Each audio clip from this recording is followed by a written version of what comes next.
Canada is facing an unprecedented economic situation. There is a severe labor shortage. The global supply chain crisis is limiting the number of goods available and sold in Canada. And finally, most of all, inflation is driving up the cost of almost everything. We'll talk to one member of parliament today who is doing everything he can to ring the alarm bell and talk about what he calls just inflation. I'm Candice Malcolm, and this is The Candice Malcolm Show. Hi everyone, thank you so much for tuning in today. We've got a great show for you today, but first I'm going to stop you right now and say if you're watching the show on YouTube right now, please stop, please like this video, subscribe to True North, and don't forget to hit that little notification bell so you never miss an episode. If you're watching on Facebook right now, please make sure that you like the video, share it, leave us a comment, and head on over to our page, True North, and like that page. Finally, if you're listening to the show in podcast form over on Apple Podcast, Google Podcast, or wherever you find your podcast, please don't forget to subscribe to The Candice Malcolm Show. And if you enjoy the content, if you like what we do on the program, please consider leaving us a 5-star review. It really helps us out.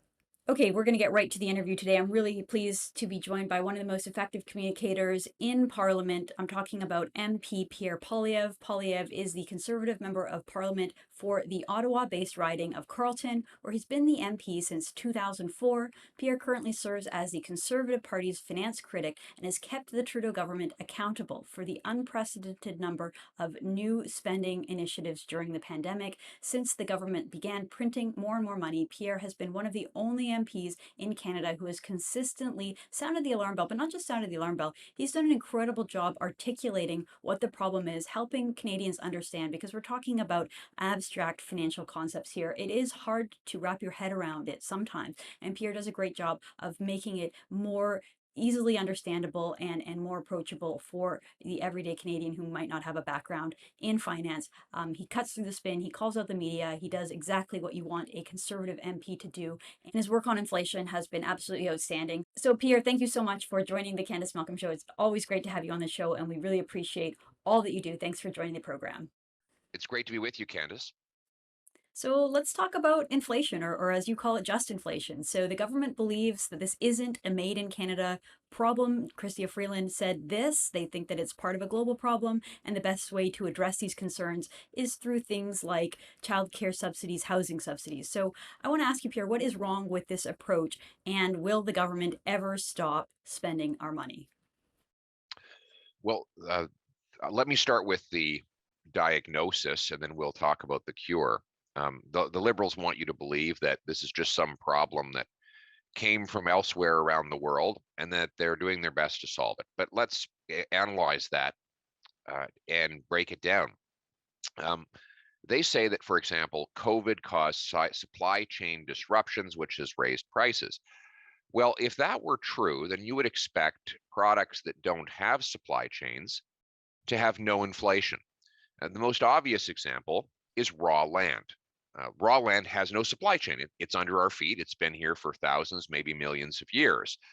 So if inflation were just the result of blockages at shipping ports thousands of miles away, you wouldn't expect any inflation for something like land. Well, it turns out land prices have inflated by 20% in just 1 year. In other words, 4 times faster than the average inflation rate as measured by Stats Canada's CPI index.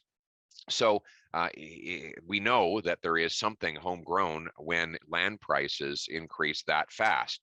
And we also know that housing price inflation is an extraordinarily Canadian phenomenon. We have the second biggest housing bubble in the world, according to Bloomberg. Only New Zealand, which has the restriction of being a tiny island with a finite amount of land, has higher housing prices than Canada relative to income. Vancouver is now the second most unaffordable housing market in the world, and Toronto is fifth. So those two cities are now ahead of San Francisco, Chicago, Manhattan, London, England, all kinds of places with less land, more people, and more money. So that can only be a homegrown inflation phenomenon, homegrown being an intended pun. But the government is right about one thing. There is inflation in other countries. in those countries that have the same inflationist policies that our government has. So where they're printing money and running monster deficits, they're getting high levels of inflation. It is true that you have this phenomenon everywhere in the world. It's tried, not just in Canada. So if you chart the G20 countries and you put money supply on the x-axis and inflation on the y-axis, you find a nearly perfect correlation. Those countries that have had large money supply growth over the last year and a half have the highest inflation, and those with low money supply growth have the lowest inflation. So it is the decision of countries to print money. Now, liberals will say, we had no choice. We had to print money and run huge deficits. Well, we had to spend some money during the pandemic, but we didn't have to have the biggest deficit in the G20. And we also didn't have to print money to pay for those deficits. We know this because countries who did not print money are succeeding now. For example, Switzerland has 1.2% inflation. Japan has 0.2% inflation. Why? Because they did not print excessive money to fund their governments. So that's how we diagnose the problem. They're printing money to pay their bills, which inflates the price of everything. Too many dollars chasing too few goods. So the second part of your question is, should they spend more money still to tackle inflation? Well, that would be like trying to cure lung cancer by smoking more cigarettes, or to cure obesity by wolfing down more cheeseburgers. You'd be taking the cause as the cure. Instead, we need to do the exact opposite. Balance our budget, stop printing money. Instead of creating more cash, create more of the stuff cash buys, build more homes, grow more food, deliver more clean Canadian energy to consumers. Well, it seems laughable that the solution that the Liberals have come up with is continuing on the path of spending more, borrowing more, and printing more. Pierre, let's talk a little bit about the theory behind it, because I don't think that people really recognize that this is a concerted effort. It's a planned decision. Something called the modern monetary theory, which has been embraced by left-wing liberal governments like Justin Trudeau, like Joe Biden down in the States, and other governments around the world that you talked about have this corresponding increase in inflation. So can you walk us through a little bit what the thinking is? And as a secondary question to that, I mean, they know what they're doing, and they can recognize it. They can read the statistics just as well as you can and I can. So why is it that they are sort of turning against the obvious answer as to, why inflation is happening? Obviously, it's because of printing money. Why is it that liberals, I mean, they're smart people on the liberal side of the aisle there. They must understand, be able to read charts and see the writing on the wall. So why is it that they are sort of denying the fact that printing money correlates with money being worth less? Well, because they're profiting off it. Printing money is highly profitable for big government and big business. So, a lot of a lot of media say, well, even the banking economists endorse this money printing. Well, of course, of course they endorse the money printing. They get the money. Where do you think the money goes first? They are the first ones to touch it. So this is how it works. There's this thing called modern monetary theory, as you point out. Others people call it the magic money tree, MMT, or more money today. And it is this socialist idea that governments can just keep printing cash to pay for sumptuous welfare state spending. The Liberals here in Canada and the Federal Reserve in the United States have a twist on it. They call it quantitative easing. So where modern monetary theory has the central bank print the money and literally just hand it over to the government to spend, the Liberal government and the U.S. government in Washington and other central banks around the world have something that's even more devious, and that is to allow the financial institutions to play middleman and profit off of all of these transactions. And they call this quantitative easing. What a great euphemism, eh? It sounds so calming and so soothing. Exactly. Whenever they come up with a 15 syllable technical term that no one can understand, they're hiding something. But here's how it actually works. The government sells bonds when it runs deficits. A bond is like an IOU. So the government says, here's a bond that I promised to, it's a promise from me to you to pay you a certain amount of money in, say, 5 years, and to pay you interest in the in-between time. That's how governments have raised money for deficits for years. But what's happening with quantitative easing is that the Bank of Canada then goes and buys the same bond right back. So the government goes to a financial institution, sells a bond to raise some debt, and then within days, our central bank, which is part of the government, buys the bond back at a higher price.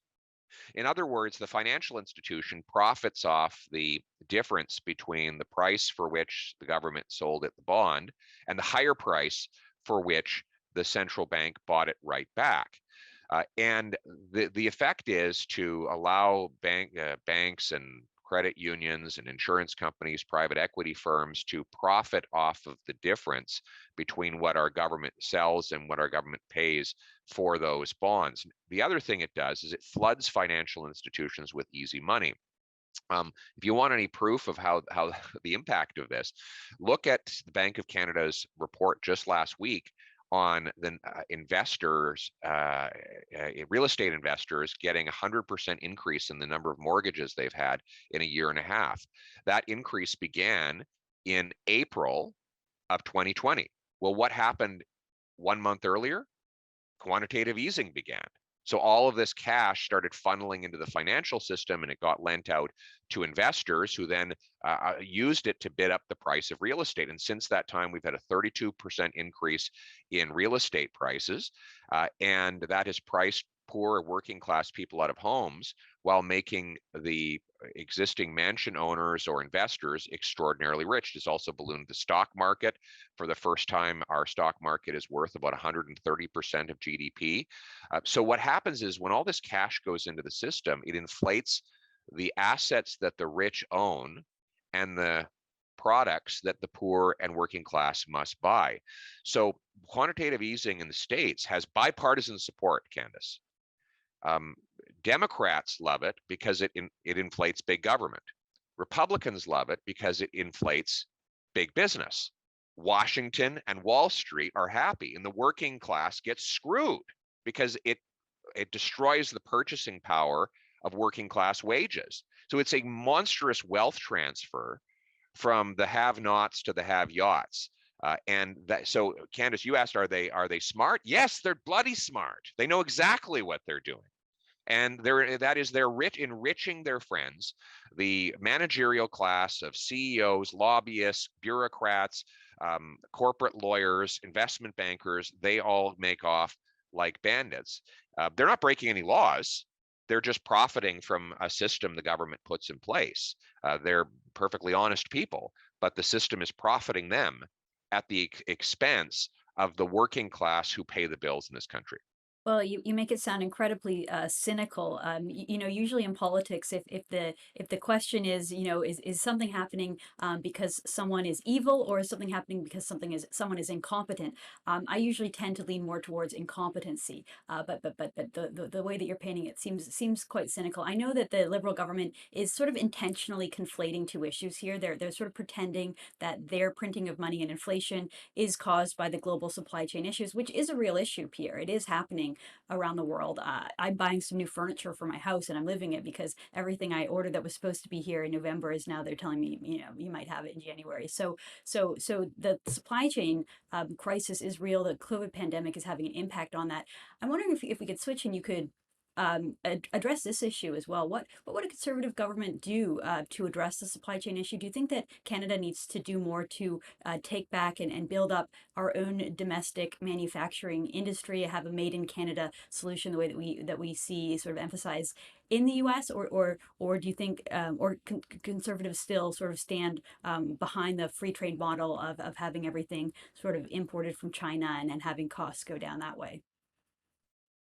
Well, I want to just address one last point on monetary policy with regards Sure. to supply chains. A lot of people say, well, there's nothing that the Canadian government or the Bank in Canada can do about foreign supply chain costs. Well, actually, there is one very obvious thing, and that is if our dollar is more valuable, then we can outbid other countries for international goods. So while we don't in Canada set the global oil price, If our dollar were higher, then our purchasing power for oil would also be higher. So when governments print money, they deliberately actually devalue their currency, which reduces the purchasing power of their money in the international bidding war for scarce goods. Again, I go back to Switzerland. Switzerland has supply chains too. They have no inflation. Why? The Swiss franc is extraordinarily powerful. When you have a potent currency like that, you can just outbid other countries for scarce and obstructed goods. So that's the first point I would make. Secondly, on supply chains, well, I go back to my slogan, which was a very deliberate one in the last election. We need an economy that makes more, costs less, with paychecks, not debt.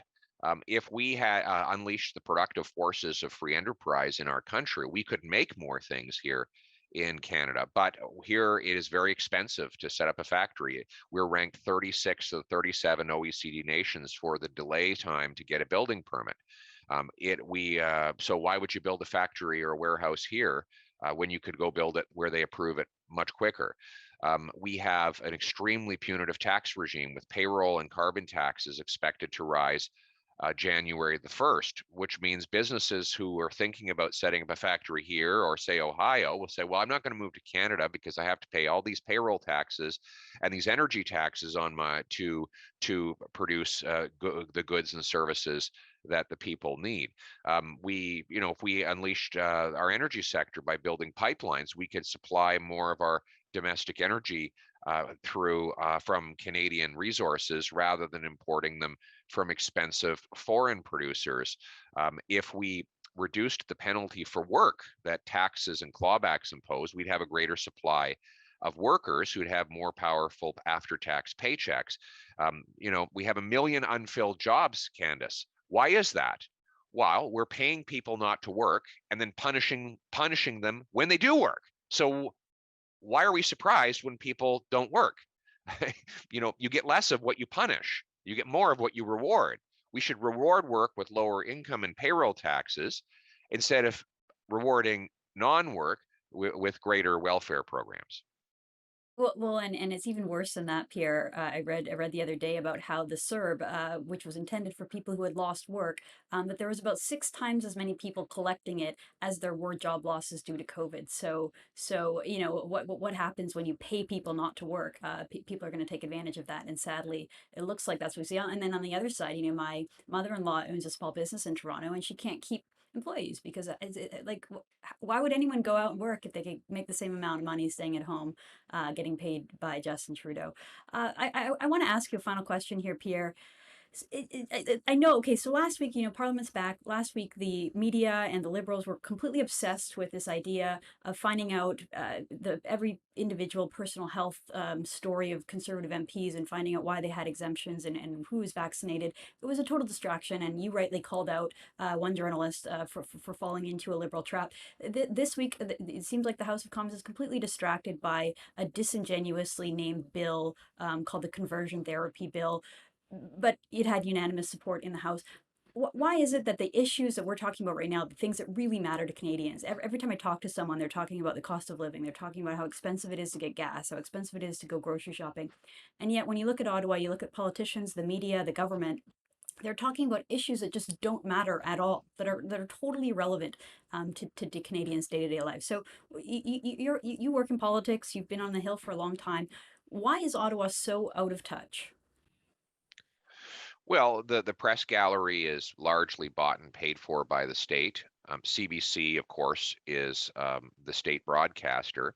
Then they pay journalists from other outlets to do extremely lucrative commentary on the network. Very few people watch it, but it still pays a handsome sum. And so all of those journalists then have to toe the CBC line if they want to keep getting the gravy. And then there's a $500 million subsidy for the rest of the outlets. So basically, you have an ecosystem of media who live off big government, and they don't therefore want to report on any of the painful consequences of big government. Of course, big government overspending is causing this inflation. $500 billion of deficits mean more dollars chasing fewer goods, driving higher prices. And those who live off of the ecosystem of big government don't want the average Joe on the street to know the reason he's paying more is because the state is spending more. So they want to talk about every distraction they can conjure up, so that nobody realizes why and how the system is screwing them. Um, so the important thing for us is to call it out, be very honest and very blunt when you get these distracting, phony questions like I did. Journalists saying, "What are the medical exemptions that 4 or 5 Tory MPs have to avoid vaccination?" Are you serious? Like, as though I would call people up and ask them their deeply sensitive private medical information, as though that is my job as a member of parliament and finance critic. That is how crazy it's gotten. That's why it's so important to have independent media that doesn't rely on the state and doesn't just toe the government line, like your publication. Well, I really appreciate that, Pierre, and it's always a pleasure to have you on. We appreciate your time. I know you're busy, but thank you so much for joining the show, supporting True North, and coming on today. I hope you and your family have a wonderful Christmas holiday, and we hope to see you again in the new year. Excellent. Merry Christmas to you and your family. Thank you so much. All right, thank you for watching. I'm Candice Malcolm, and this is the Candice Malcolm Show.